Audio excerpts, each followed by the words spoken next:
আজকে কততম দিন চলতেছে? কততম দিন চলতেছে? নবম না দশম? নবম। শুরু থেকে আছেন আপনি? আপনাদের টোটাল দাবিটা কি এবং জাতীয়করণ না হওয়ার কারণে আপনাদের কি কি ক্ষতি হচ্ছে এবং দাবি পূরণ করতে গিয়ে আপনারা কি কি সমস্যার সম্মুখীন হচ্ছেন? আমাদের প্রথম সমস্যা হলো যে আমরা দীর্ঘ 40 বছর থেকে শিক্ষকতা করি, কিন্তু 1 টাকাও বেতন পাই না। বিগত দিনে আমাদের প্রতিষ্ঠানগুলোতে অবমুক্তি দেওয়া হয়তো গত 2 বছর থেকে অবমুক্তিও বন্ধ হয়, যার কারণে আমাদের প্রতিষ্ঠানে ছাত্রছাত্রীরা প্রাইমারিতে চলে যায়। মিড ডে মিল দেওয়া হয়তো সেটাও বন্ধ হয়ে যায়। আমরা একই পরিবর্তে প্রাথমিক বিদ্যালয় এবং স্বতন্ত্র একটি মাদ্রাসা গেজেট পাঠদানের অনুমতি পায়। 1994 সালে প্রাথমিক বিদ্যালয়ে 500 টাকা করে ভাতা পায়। আমাদেরও একটি মাদ্রাসা ওই সময় সিদ্ধান্ত হয় প্রতি ইউনিয়নে একটা করে, কিন্তু দুঃখের বিষয় গোটা বাংলাদেশে 1519টি মাদ্রাসা শুধু এমপিভুক্ত হয়, তারা 500 টাকা করে অনুদান পায়। পরবর্তীতে ধাপে ধাপে প্রাথমিক বিদ্যালয়ে বেতন বাড়তে বাড়তে আবার জাতীয়করণ ঘোষণা হয়, কিন্তু প্রায় একটি মাদ্রাসা ওই 500 টাকা ভাতায় রয়ে যায়। গত 2022 সালে এই গেজেট সরকার ঘোষণা দিল যে একটি মাদ্রাসা শিক্ষকদের বেতন দ্বিগুণ করা হলো বলে 500 টাকার থেকে 1000 টাকা করা হলো।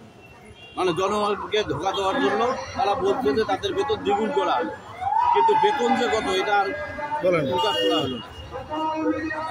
এই অবস্থা আছে। এখন আমাদের প্রতিষ্ঠান হলো মাদ্রাসা বোর্ড স্বীকৃতি দিয়েছিল ওই সময় 1984 সালে প্রায় 18,000, কিন্তু দীর্ঘদিন বেতন না থাকার কারণে আস্তে আস্তে মাদ্রাসাগুলো বিলীন হয়ে যায়। এখন বিভিন্ন জরিপ এবং ঢাকা বিশ্ববিদ্যালয়ের স্টাডি রিপোর্টের আলোকে আমাদের প্রতিষ্ঠানগুলো বাংলাদেশে এখন প্রায় 7,500। এত কমে গেছে? আপনার মাদ্রাসা কোথায়? আমার মাদ্রাসা, আমার নাম মোহাম্মদ নবী আলী। আমার মাদ্রাসার নাম মাদ্রাসা কুড়িগ্রাম সদর। কুড়িগ্রাম থেকে আসছেন? আপনারা কতজন আসছেন আপনাদের ওই থেকে? কতজন আসছেন আপনাদের ওই মাদ্রাসা থেকে? আমার মাদ্রাসা থেকে 3 জন আছে, 5 জন শিক্ষক, 3 জন আছে। তো মূলত আমি ওই মাদ্রাসার প্রধান শিক্ষক। ওই মাদ্রাসায় আমার দাদু চাকরি করতো। আচ্ছা।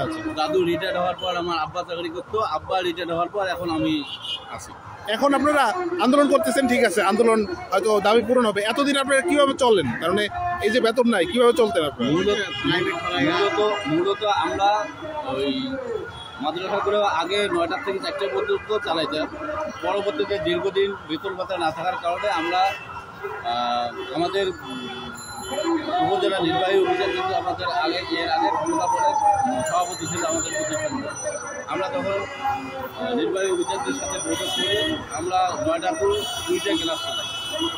2টা পর্যন্ত ক্লাস চলে ফিরে এসে কেউ রিক্সা চালায়, কেউ অটো চালায়, কেউ বা যার একটু সংসার আছে, জমাজমি আছে, কৃষি কাজ করে। শিক্ষকরা এমন কাজ করে, এমন মানবতার কাজ করে। জি।